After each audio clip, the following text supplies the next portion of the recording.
भिलाई से एक अहम खबर। नगर निगम में कांग्रेस पार्टी का कब्जा हो गया। कांग्रेस के नीरज पाल भिलाई के मेयर बन गए और कांग्रेस के गिरवर साहू सभापति बने। बीजेपी के महेश वर्मा को हराया। बीजेपी में क्रॉस वोटिंग हुई।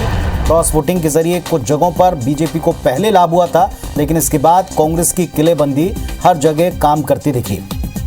तो भिलाई नगर निगम में भी कांग्रेस पार्टी का कब्जा हुआ। सभापति मेयर दोनों ही कांग्रेस पार्टी के बने हैं और देवेंद्र यादव जो वहां के विधायक हैं, उन्होंने दोनों विजित जो उनके पार्षद हैं मेयर के तौर पर और सभापति के तौर पर, उनके साथ वहां जश्न भी मनाया।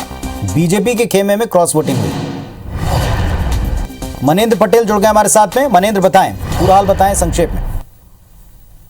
जी, निश्चित तौर पर क्रॉस वोटिंग यहाँ पर हुई है और भारतीय जनता पार्टी को लग रहा था कि हमारे पूरे पार्षद संगठित है, हम सभी एक मत हैं, लेकिन कहीं ना कहीं दो पार्षद यहाँ पर टूटे हैं और दो पार्षद टूटकर कांग्रेस के खेमे में वोट किया गया है। 44 वोट यहाँ पर मिले हैं। जिस तरह से भारतीय जनता पार्टी, जिस तरह से कांग्रेस को उम्मीद थी कि उनके सारे पार्षद 37 पार्षद हैं और साथ साथ 5 निर्दलीय पार्षद उनको वोट करेंगे, लेकिन इससे बढ़कर उन्हें दो पार्षदों ने, भारतीय जनता पार्टी के दो पार्षदों ने और वोट किया है और उन्हें 44 वोट मिले हैं। 37 और 5 और 2 यानी कि टोटल 44 वोट उनको मिले हैं। इस साथ साथ सभापति बनकर आ गए हैं गिरवर बंटी साहू और नीरज पाल महापौर बनकर आ गए हैं, जो 4 बार के पार्षद हैं, वरिष्ठ पार्षद हैं, 5वीं बार वो पार्षद बने हैं। साथ ही एक MIC में भी अहम रोल था उनका, PWD राजस्व विभाग संभालते थे वो। इस तरह से कई अहम जानकारी उन्हें थी, अहम चीजें उन्हें मालूम थी कि किस तरह से अब भारतीय जनता पार्टी और कांग्रेस में किस तरह से कलह पैदा होगा, तो दो लोगों को किस तरह से तोड़ा जाए, और वो तोड़ने में कामयाब हुए हैं। साथ ही साथ 5 जो निर्दलीय थे, उन्होंने पहले ही चुनाव जीतने के बाद ही समर्थन कर दिया था।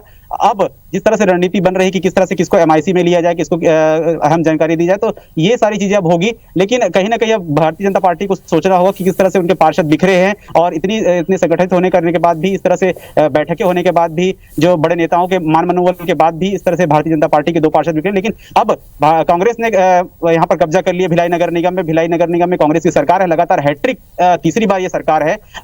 लगातार अगर देखा जाए भिलाई नगर निगम बनने के बाद, तो भिलाई में चौथी बार कांग्रेस की सरकार बनी है। एक बार सिर्फ विद्याधन भसीन यहाँ पर महापौर रहे, लेकिन अब लगातार भिलाई के कब्जे में आने के बाद भारतीय जनता पार्टी के लिए सोच का विषय बन गया है कि भिलाई का गढ़, कांग्रेस के गढ़ को तोड़ना मुश्किल हो चुका है चौथी बार कांग्रेस की सरकार बनने के बाद।